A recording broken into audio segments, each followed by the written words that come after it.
Bueno, hoy continuamos en el Federal Modo Tarde con nuestro compañero Guillermo Jeremía. Hola Guille, ¿cómo estás? Hola, ¿cómo estás, Ese? Muy buenas tardes, el saludo para todos. ¿Cómo andan? Bueno, muy bien, con dos temas de profunda actualidad, ¿no? En el día de hoy, Guille. Sí, una buena noticia para usted, va a tener que pagar menos ganancias. Bueno. Estaba ahí en el límite. Sí.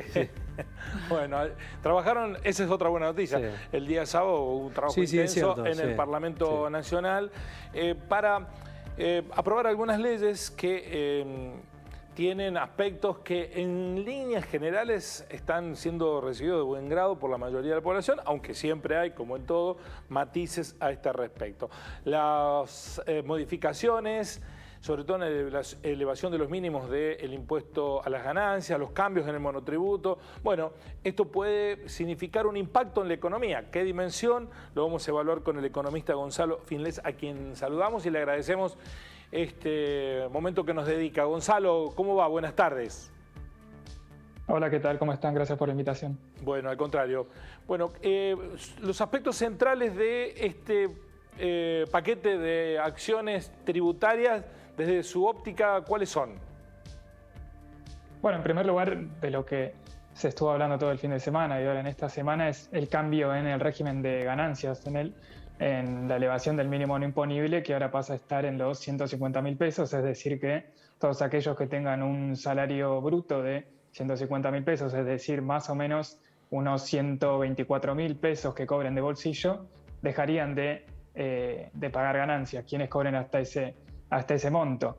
Después hubo una serie de cambios en el régimen del monotributo, en donde lo que se busca hacer es simplificar el pase de este régimen simplificado del monotributo hacia el régimen general, que en líneas generales suele ser muy traumático, en donde hay que hacer muchos trámites, hay que pagar muchos impuestos, sobre todo a la hora de subir de categoría, si se quiere, desde el monotributo hasta el régimen de autónomos, y además actualizar los valores de las escalas de monotributo que vienen estando estancadas desde que comenzó el año por el cambio en la fórmula jubilatoria, que finalmente hace que no se puedan ir actualizando todos los valores del régimen del monotributo en particular. Gonzalo, sí. Me permite hacer una observación en este punto, porque para mucha gente, estamos hablando de chino básico, los interesados, los monotributistas saben de qué se trata.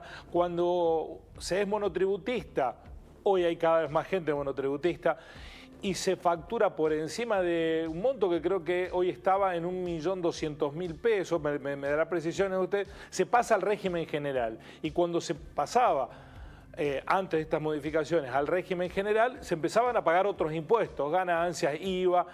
Esto ahora es menos conflictivo, con otro margen de pasarse, de facturación. En ese sentido pareciera buscar hacer un puente, que veremos si termina siendo aprobado por senadores. ¿En qué medida esto puede ser sano para la economía? Bueno, es así exactamente como vos lo señalabas. Se va a simplificar, a hacer este tipo de estilo de puente hacia el nuevo régimen, haciendo que primero se alivien las cargas tributarias, se aumente la cantidad de cuotas para poder pasar y se eleva el piso que señalabas de 1.200.000 pesos, el cual se va a actualizar también en línea con el 35%, alrededor del 35%, que fue lo que se votó en diputados y que va a ser ratificado muy probablemente en senadores. Ahora, este paquete de medidas que se votó durante el fin de semana, una vez que sean puestas en práctica, se espera que liberen una cantidad de dinero para el consumo, básicamente, que viene muy postergado, ¿no? Durante estos últimos años, a partir de no solo de la crisis precedente desde el 2018 en adelante, que se profundizó con la pandemia, hizo que el consumo, que el bolsillo en general del conjunto, ya no solamente de aquellos que son monotributistas, sino que aquellos trabajadores precarizados, incluso quienes ahora van a dejar de pagar ganancias, va a ser toda una cantidad de dinero que se va a poder volcar a la economía, a lo cotidiano, a la actividad cotidiana, que va a hacer que se pueda ir de a poco avanzar en esta reactivación económica que busca el gobierno, en particular con estas medidas destinadas al consumo, pero que hay que ver si se realizan otro tipo de medidas que aporten hacia otros sectores que están también muy afectados por lo que es esta crisis económica, que lo reflejan, por ejemplo, los números de desocupación que salieron durante la semana pasada, en donde vemos que hay todavía un 11% de la población económicamente activa que no consigue trabajo. Es decir, que este cambio del régimen del monotributo y la actualización de ganancias son dos paquetes que le dan un poco de respiro al bolsillo castigado de la gente, pero que falta también toda una cantidad de medidas, y lo que se busca es fomentar el consumo. Sí, el presidente de la Cámara de Diputados, Sergio Massa, habló de una transferencia de 11.000 millones de pesos aproximadamente hacia esos sectores, porque incluso va a tener efecto retroactivo al 1 de enero, si es que se aprueba la otra media sanción. ¿Eso no va, se lo pregunto como economista, no va a poner presión sobre los precios? Digo, ¿no es un riesgo adicional al control de la inflación? Bueno, es relativo, si se quiere.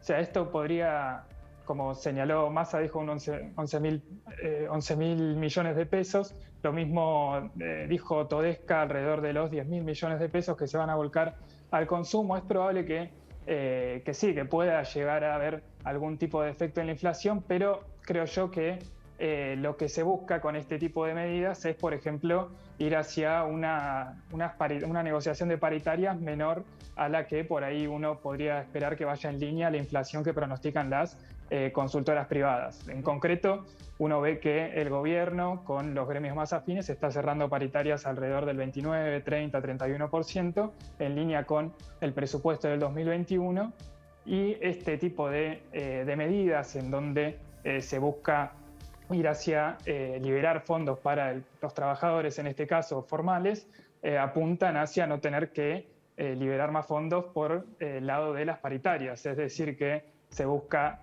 darle un freno también a la inflación por el lado de las negociaciones salariales, que es una de las preocupaciones que tiene el gobierno también durante este año. Entonces, mientras cierra las paritarias alrededor del 30%, del 29%, que es el cálculo inflacionario que hace el gobierno hacia fin de año, tenemos una inflación que pronostican las consultoras que está de base en el 40% para arriba. Entonces, en particular, es probable que esto puede generar algún tipo de efecto inflacionario, pero si se quiere no tendría una relevancia mayor como podría tener unas paritarias muy por encima de la inflación, si se quiere. Hay otro aspecto que se incluyó en la media sanción que a mí me resulta muy interesante, del que se habla poco, es que se le da atribuciones a la AFIP para que no sea necesaria una nueva ley para corregir los mínimos imponibles, sino que sea la AFIP la que pueda hacer esas correcciones teniendo como referencia la inflación, para que este beneficio de hoy no se licúe al año con índices inflacionarios del 30-35% en el mejor de los casos. Claro, una de las principales críticas que se le hace, sobre todo del lado de los economistas o contadores, es que se vea esta medida de elevar el límite, el piso, de ganancias como una medida transitoria, porque establece un piso, si se quiere, arbitrario de 150.000 pesos, pero que a medida que avancen las negociaciones salariales, la inflación, como mencionabas vos, puede verse licuado y que de acá a un año o 2 años estos mismos trabajadores que hoy se ven beneficiados tengan que pasar a pagar ganancias. Entonces, una de las modificaciones que hizo el gobierno a este proyecto de ley es agregar a que se les da atribuciones, como mencionabas, a la propia AFIP para que las actualice a partir del RIPTE, que es el índice que se usa para las actualizaciones salariales. El tema es que se le da esas atribuciones, pero no hay ningún tipo de garantías, de que esto va a ser así efectivamente.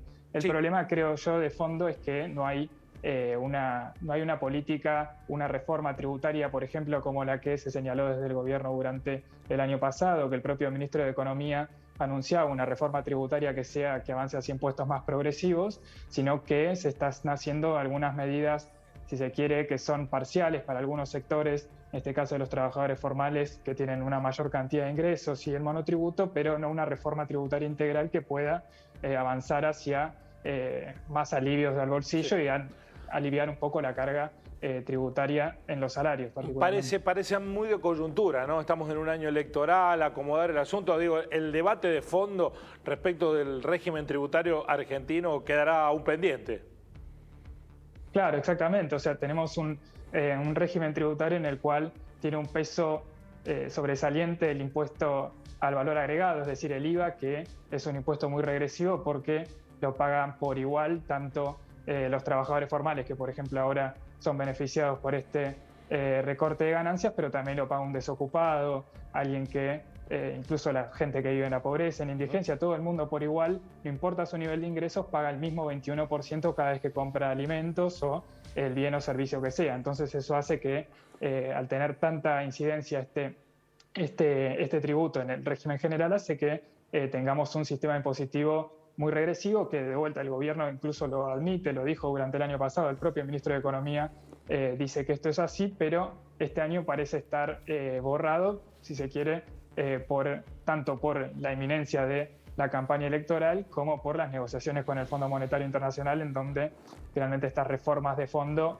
siempre suelen estar consensuadas a la hora de avanzar en un nuevo programa, como es a lo que apunta el ministro de Economía. Sí, convengamos también que es un cambio de tendencia, ¿no? Porque venimos de un gobierno que había prometido eliminar ganancias, y no solo que no las eliminó, sino que aumentó la cantidad de aportantes a ganancias y que además le bajó los impuestos a los que más tenían, digamos.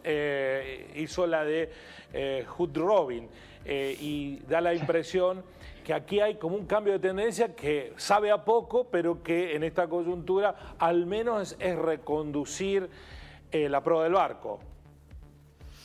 Claro, sí. El problema es ver cómo de acá en adelante uno puede avanzar en seguir profundizando este tipo de cambios, si se quiere, que avanzar en una reforma tributaria de fondo, que es decir, que paguen más quienes más ingresos tienen, quienes más patrimonios tienen. En ese sentido, la sanción del aporte de las grandes fortunas también fue avanzando hacia una mejor, si se quiere, redistribución del ingreso, pero que se encuentra también con sus propios problemas. Ahora, por ejemplo, nos enteramos de que este impuesto va a ser pagado en cuotas, de que hubo una sanción favorable para una persona que tendría que haberlo pagado, pero que hubo una sanción para que finalmente sea excluido. Hay que ver cómo evolucionan todas esta serie de medidas, si se quiere, aisladas, que apuntan hacia la dirección que señalabas de avanzar hacia una progresividad en los impuestos, pero que cambios, si se quiere, aislados, como este caso, en el caso de elevar el piso del impuesto a las ganancias,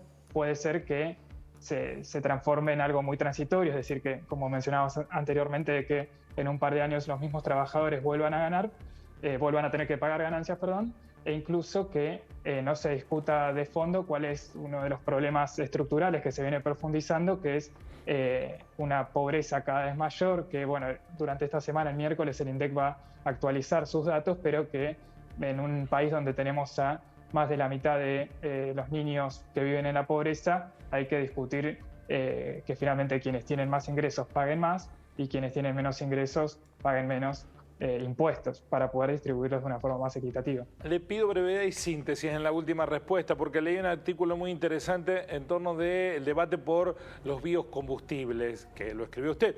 ¿Podría sintetizarlo en el concepto?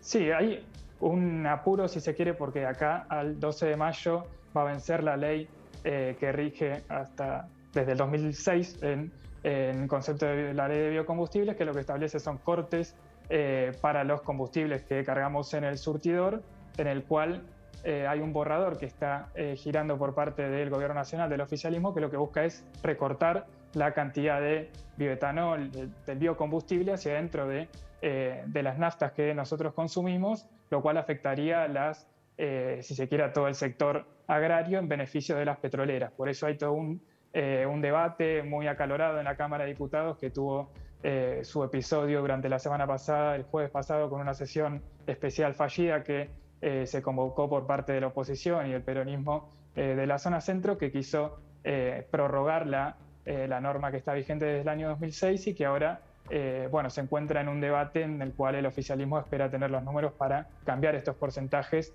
y achicarlos en favor de, si se quiere, del sector de los hidrocarburos. ¿Y para usted está bien o está mal eso? Para mí creo que hay que hacer un debate más de fondo en lugar de tratar de llamar a una sesión especial para aprobar de un día para el otro una prórroga de una ley. Es decir, hay que discutir la matriz productiva de Argentina y no votar de un día para el otro o presentar un borrador sin los números sobre la mesa, poder discutir de fondo cuál es la matriz productiva que Argentina quiere llevar adelante y no dejarse llevar solamente por por ejemplo, los dólares que quiere generar de acá a los próximos años para pagar la deuda, sino poder discutir hacia dónde va la actividad económica y la estructura económica de Argentina. Ha sido muy amable, gracias por este análisis. Bueno, gracias por la invitación. Hasta la próxima, Gonzalo. Bueno, ahí está. Bueno, muy claro, Gonzalo, ¿eh? Sí, sí, efectivamente. El debate de la matriz productiva, me he quedado pensando en eso. Y la otra cuestión, esta modificación del impuesto a las ganancias beneficia a 1.267.000 personas, un número muy importante en estos tiempos, ¿no? Y hubo algunos diputados que votaron en contra, ¿eh? Sí. Habrá que ver la justificación que tenían, ¿no? Sí, siempre tienen una justificación, pero votaron en contra. Digo, en una medida que es incompleta, no alcanza. Pero al menos un cambio de tendencia. ¿Tenemos beneficios jubilados, Guille, también? Sí, ¿no? Sí, sí, por supuesto. Hay beneficios jubilados, pensionados, trabajadores. ¿Y no afecta al aguinaldo? Tampoco. Y no va a afectar al aguinaldo. Y se han incluido muchas situaciones que se pueden devengar como ganancias, digamos, que antes no estaban contempladas. Por supuesto que hay otros elementos. Por ejemplo, se planteó exceptuar de pago de ganancias al personal de seguridad. Lo planteó Cristian Ritondo. Sí. Es de suponer que si se beneficia a eso, lo que se beneficia es solamente a los altos jerarcas, ¿no? Que ganan mucho. La mayoría de los miembros del servicio de seguridad ganan muy poco, no llegan nunca a esos niveles. Y la otra cuestión que se incluyó, que me parece muy bien, y esto a propósito de lo que planteó la propia Cristina Fernández de Kirchner, que dijo, yo quiero pagar ganancias, porque lo planteó cuando le devolvieron, digamos, dejó de percibir el salario como vicepresidenta porque le devolvieron la pensión como presidenta. Dijo, pero yo quiero pagar ganancias. Bueno, ahora en el nuevo régimen, que tiene media sanción, se incluyó para que paguen ganancias presidentes y vicepresidentes que lo fueron, o las personas que reciben las pensiones, bueno, ahora lo van a tener que pagar. Pero los jueces no los incluyeron. Nadie quiere tocar a los jueces. ¿Quién nos toca? Guille, muchísimas gracias, como siempre. Gracias a ustedes, así son las cosas.